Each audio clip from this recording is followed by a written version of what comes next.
Here is another video. It is mostly for me, but it might help someone. Here I have Ubuntu 24.04 LTS installed, and it's pretty much how it comes as default. So first thing you want to do is to update your system, and I will have all these commands down in the description below. And once you upgraded your system, you can install ngnix. I decided to go with ngnix and mariadb just because.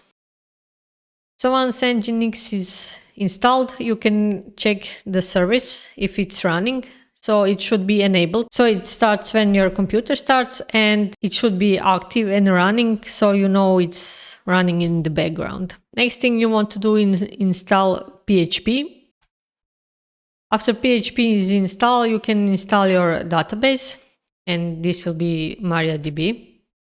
You can check the status if it's enabled to start at start and if it's running, and if it's not, you would just enable the service, then start the service, and this is just in case everything is not proper. The same thing is with nginx. You can start it and enable it in the same way. Now you can add a little more security to your mariadb installation, and you can do this with this command. Since this will be just in my virtual machine, I won't be bothering with root password. Here I just say no, no.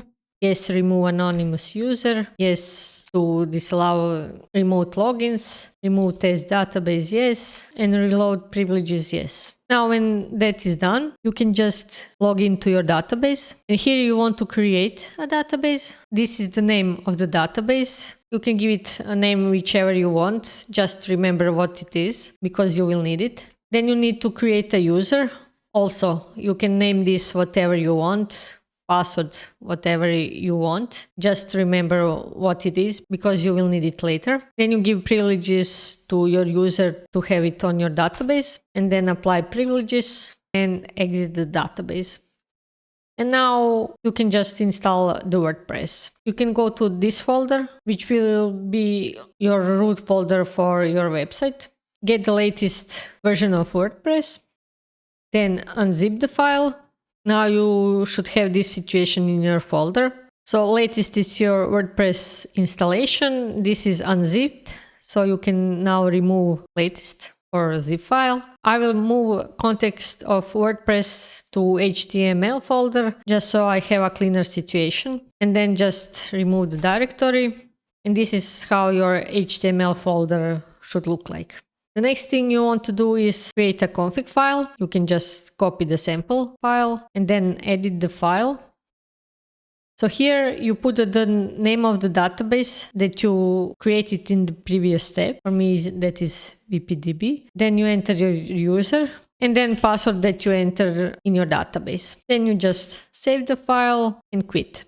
Since all these files are in root ownership, you need to change that. And you have to give the ownership to www-data user, and also change the permissions. 7 is so your user have all the permissions on those files and folders, and the rest of the people just have read and execute. Now that that is done, you have to give the information to nginx where your site is actually located.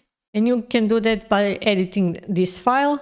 Here you can either delete everything or just comment out everything. I will just delete everything, and then I will copy this text. So here is the folder that you put your WordPress installation. This is the name of your server. If you have a domain name or something like that, this is where you would put that name. I will just call my VP local because it's local installation. The rest of it is just something that needs to be put so everything works. You save the file, quit. Now you can check if the configuration that you put is okay, and you do that with this command, and syntax has to be okay. If not, you have to correct it depending on which error you got. And now just to restart nginx. And with that, you can go to your browser, and here you put the web address that you defined in the config file, and you should get a screen like this. This is the installation of WordPress. So click continue. You can name your site anything you like. Username doesn't have to be the same that you put in your database. This is just for your WordPress. So I will call it VP admin. I will just use my password.